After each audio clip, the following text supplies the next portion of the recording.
The main thing I like about Windows 10 is that it undoes the damage that was done by Windows 8.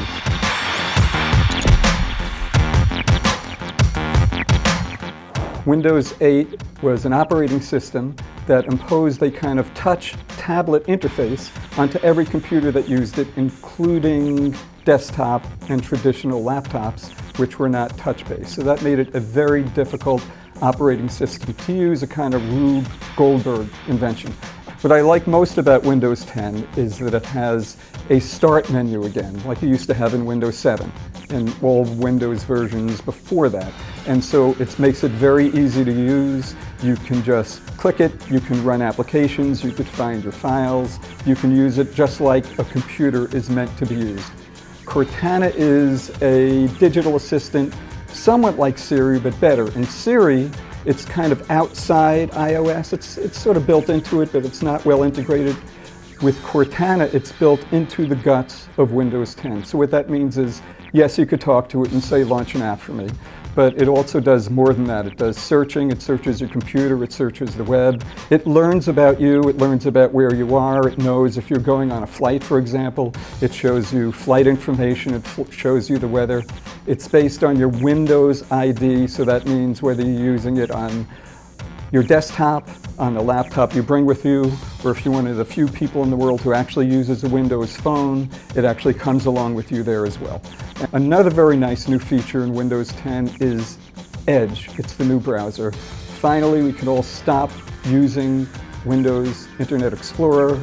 Much faster. It's going to have built-in add-ins like Chrome has. It's very Chrome-like, very fast, very nifty. There is still Internet Explorer in Windows 10 because a lot of enterprises have built a lot of enterprise apps built on top of it. So for that reason, it's still around. But essentially, Internet Explorer, this is its death knell. It will eventually die, and Edge is a really nice browser. One thing I don't like about Windows 10 is if you use Home or Pro versions, you have to upgrade whenever Microsoft tells you to. So if you're running Windows 10, what you're going to have to do is accept whatever upgrade comes down the pike. In Windows 7 and Windows 8, what used to happen is you'd get notifications about upgrades. You could decide which to use, which to not to use, which to upgrade to, which not to. Windows 10, that's all over. You have no choice. You have to upgrade whenever a new version, whenever a new rev, whenever a new patch comes out. Potentially it's problematic because who knows what that might do to a driver for one of your peripherals. So that I don't like. I'm also still not a big fan of all the Windows 10 applications, those that are built not for the desktop, but for the kind of touch-based interface. They're not powerful. They're more like tablet applications than they are full-blown applications. They're better than the Windows 8 ones, but except for Outlook, which is pretty nice, Mail, which is pretty nice, they're not quite there yet. With enterprises, what's going to happen? First of all, you're not going to be able to deploy it right away. Windows 10 is going to be rolled out in waves, as Microsoft calls them. We're not exactly sure how slow or fast those waves are going to be. I would recommend enterprises first take a little bit of a wait-and-see approach. You never know what's going to go wrong with a new operating system, so wait, see how it all shakes out.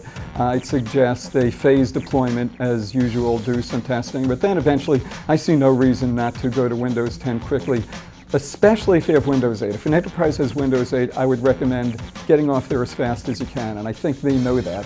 As for going from Windows 7 to Windows 10, that's a little touchier. Windows 7 was a good, solid operating system, so that I would suggest taking a little more time.